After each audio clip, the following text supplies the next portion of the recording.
The dark history that inspired 20th Century Fox to make Anastasia made it an animated classic that fits right in with the rest of Disney's catalog. Like many fairy tales produced by the House of Mouse, when 20th Century created Anastasia, they put a happier, albeit still very creepy spin on an otherwise heartbreaking and horrifying story. And although there was a real Princess Anastasia Romanov, unlike the character in the movie, the actual princess never got a happily ever after. You could even argue that Princess Anastasia never really got a happy beginning, as even her name was a sign of how unhappy her parents were that she was born. And though that might sound harsh, it's the absolute truth. In the animated retelling of the historical tragedy that was Anastasia's life, Fox didn't really show what Anastasia's upbringing was like growing up in the castle, but during that ballroom scene at the very beginning of the movie, it was clearly implied that she was happy and that the people around her loved her deeply. Sadly though, that was a pretty sweet work of fiction, as it's been noted that the Romanov family was somewhat unhappy that Anastasia was born. It wasn't necessarily the fact that they had a child that made Emperor Nicholas and his wife unhappy, it was the fact that she was a baby girl instead of a boy. You need to understand a bit of history to understand why that was a problem. Then you'll see that the real-life Princess Anastasia was certainly darker than her life appeared in the movie. You see, in reality, the Romanovs were the most powerful family in Russia and ruled over the country for a little over 3 centuries. Michael Romanov was elected to be the Tsar of Russia in 1613, the Zemsky Sobor, a Russian parliament that was active during the 15 and 1600s. Over the 303 years that followed, 18 different Romanovs sat on the throne of Russia, the last of which was Nicholas II, Anastasia's father. When it comes to Anastasia's family in the movie, the only character that played a significant role other than the titular character was her grandmother. But beyond that, the only time the creators decided to show Anastasia's siblings was when Anastasia was entranced in a dream by Rasputin's spell. In real life, however, that was very different and played a part in the way Anastasia was treated by her parents during the beginning of her tragic life. You see, like most nobles, Nicholas was trying desperately to have a son so that the family name could live on. And though that was something that ended up happening, it wasn't until their 5th child that they had their son Alexei.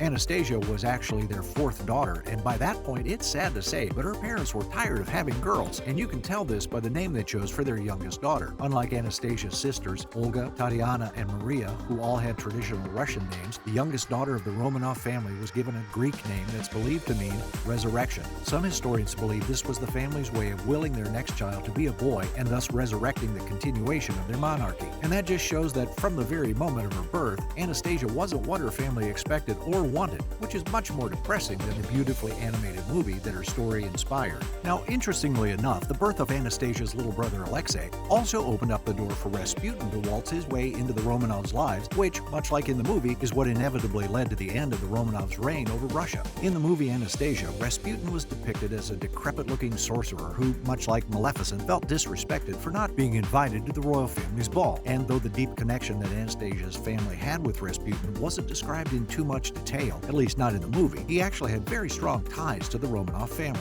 He's actually believed to have led the Romanovs in a very dark direction that the movie never showed, but was very public. History tells us that Anastasia had a younger brother named Alexei, and though the Romanovs were happy to have a son, he had an underlying health condition that basically put his life in a constant state of risk. Alexei was a hemophiliac, which means his blood didn't clot as well as others, and because of this, even minor wounds could prove to be life-threatening. And this is where Rasputin comes in. Much like in the animated film, the villainous Grigory Rasputin was believed by some to have mystical powers. In real life, he likely would have been compared to a faith healer rather than someone who sold his soul so they could outright control demons, as they showed in the movie. In fact, in reality, Rasputin's relationship with the Romanov family was constant, and he was never banished or exiled as they implied in the movie Anastasia. That being said, that doesn't mean that his relationship with them was necessarily positive, and in part, it actually led to some of the hardest and darkest moments of Anastasia's life. According to historical reports, Grigory Rasputin started to form a bond with the Romanov family when Anastasia's mother, Alexandra, turned to the church to save her son, Alexei, who was almost constantly bedridden. Rasputin was introduced to them as a devout holy man who could possibly help their son, and after the faith healer prayed over Alexei, it seemed that the child was starting to get better.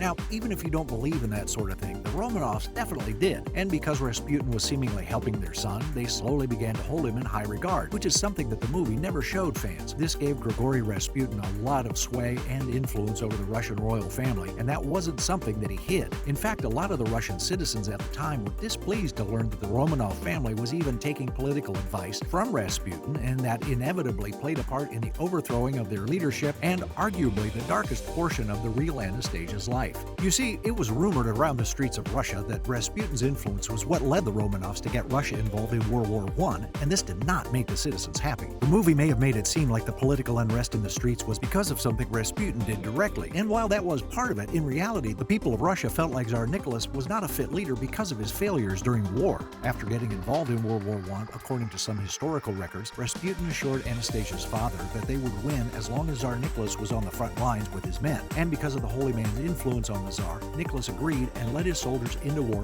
which resulted in many casualties that were directly blamed on him. And eventually, this led to the deaths of the entire Romanov family, sadly including Anastasia. The first death connected to the fall of the Romanov family was actually that of their devout faith healer and corrupt puppet master Rasputin. Unlike the animated movie where he turned to dust after Anastasia smashed the vial that gave him his magical powers, Rasputin's death was much gorier. It's reported that in December 1916, a group of men invited the holy man into their home for cake and wine with the intent to poison Rasputin. However, after consuming an inhuman amount of the poison, Rasputin didn't seem to budge. This resulted in the group of men killing Rasputin by shooting him and then wrapping his body in a blanket and throwing it into the river, where it was found floating underneath the ice a few days later. This was only the start of the end of House Romanov, and sadly Anastasia and her siblings would get an equally, if not more, painful death than Rasputin. Following the death of Rasputin, Anastasia and her family could most likely feel the civil unrest in the streets, boiling to a point where their lives were in danger, and there was nothing they could do about it. Now, the revolution that was shown at the beginning of Anastasia was fairly accurate and was based on the February Revolution, which inevitably led to the Romanov family officially stepping away from the throne. It was at this point that Anastasia, her parents, and the rest of her family began to live a rather comfortable life in exile. That comfort would only last a couple of months, though, and eventually Anastasia's life would turn into a living hell all the way up until the day she died. After being in exile for a few months, the October Revolution occurred, which saw the political party known as the Bolsheviks rise to power, and in turn they took control of the Romanov family's imprisonment. You can see how this is a massive stray away from the movie, as the movie saw Anastasia escape the revolution with a head wound that gave her amnesia. In reality, though, she was made to be a prisoner with her family, and as the Bolsheviks took control, their living conditions only continued to get worse. And for the last 3 months of their lives, a report by an executioner for the Bolsheviks claimed that the Romanov family was held in a merchant's home. On July 17, 1918, Anastasia and her family were woken up and instructed to go into the basement because the Bolsheviks claimed it would be safer for them since they were about to be attacked by the White Army, a group that wanted to save the Tsar and his family. However, safety wasn't what was actually on their captors' minds. After being led into the basement, the Romanov family, including Anastasia, her 3 sisters, and her little brother, were all told they were about to be killed. Shortly after, the order was carried out and a group of soldiers unloaded their weapons on Anastasia and her family. Anastasia's death is believed to have been very slow and painful, with one report even claiming that the children didn't die on the first round of shots. This is because they had diamonds sewn into their clothing so that they had a way to fund a possible escape. The guards weren't going to let the children live, however, and they continued to shoot at the children and then ultimately beat them to death with their weapons